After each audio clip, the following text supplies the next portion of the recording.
on having a voice. To be heard, start with yourself. By and read by Sam Booty.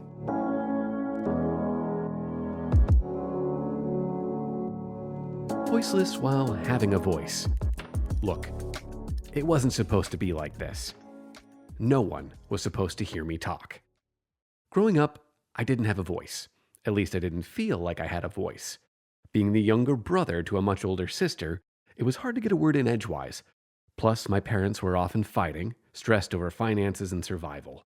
The environment simply was chaotic, and to be heard was a rare occurrence. Hearing myself talk. On top of this, I was born with this foghorn of a mouth. Interestingly, most of my cousins had speech impediments. I, on the other hand, had this booming sound box, and my boombox of a voice made me stick out. And I loved to talk. I loved to sing and shout. My family always told me that I was too loud, too much. They used to tell me that I loved to hear myself talk. And that's how it felt. Without my words being received, the feeling was one of talking to myself. Perhaps I was saying it all wrong. Perhaps my voice sucked. Maybe I should just stop. So that's what I did. I decided to stop talking. Or at least, I decided to stop talking as myself. Your voice carries. Sitting at the back of an assembly in junior high, I told a joke. My friends laughed. I beamed. I felt electric, elated. But my voice had deepened earlier than the rest of my classmates, and my words for once carried all the way to the front of the hall. My teacher glared at me. When the bell rang, she pulled me aside and said, "You have to watch what you say, Sam. Your voice carries more than most. Next time, you'll be in big trouble." I froze. I was heard, but it wasn't a good thing. My words backfired. I hated my voice. From that point forward, I became self-conscious when I talked. Having a voice versus the voices in your head. Most of my young life was a matter of theater. I went to college for acting. I studied method acting in Chicago. And what I loved most about the theater was that it gave me an opportunity to be heard without being myself.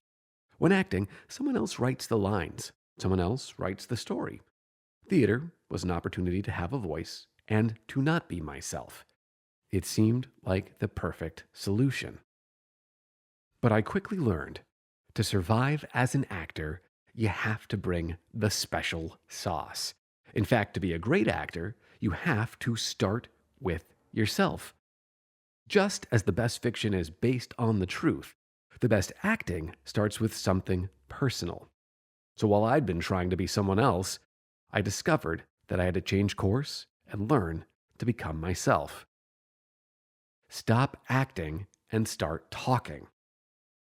I was 25, and I auditioned for a beer commercial. The recording studio was beautiful, ornate, but one thing was clear. The casting director didn't like my stuff. For reasons unknown, he gave me another shot, but first he gave me a heap of conflicting direction. "I want you to use more energy," he said, and added, "but not over the top. Be loud, but casual. Have fun, but don't push too much." My head was spinning. I was in 12 places at once. Then the casting director said, "Okay, let's do it again." That's when it hit me. Stop acting, Sam, and start talking as yourself. So I pictured my best friend in my mind, and then I started to talk. The art of having a voice and not giving a fuck. For once, I wasn't acting.